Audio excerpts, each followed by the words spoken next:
અમારા ગામમાં એક ખેડૂતનો બળદ ખોવાણેલો, તે કોર્ટમાં કેસ ચાલ્યો.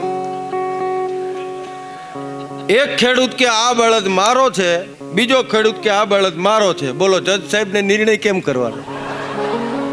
વકીલે હામી દલીલો કરી, બધું થયું, પણ જજ સાહેબને નિર્ણયમાં ફેરફાર આમ મજા ના આવી. એટલે જજ સાહેબ એક કામ કરો. જજ સાહેબને ખબર પડી કે જાનવર એવું હોય કે છૂટું મૂકો એટલે એના માલિકના ઘેર જતું રહે. એટલે જજ સાહેબે કીધું જો ભાઈ, બળદને કોર્ટના દરવાજેથી છૂટો મૂકીશું,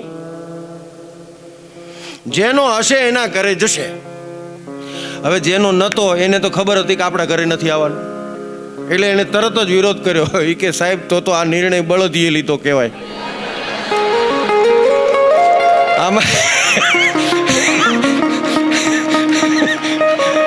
બોલો હજી કેસ નથી સોલ્વ થયો.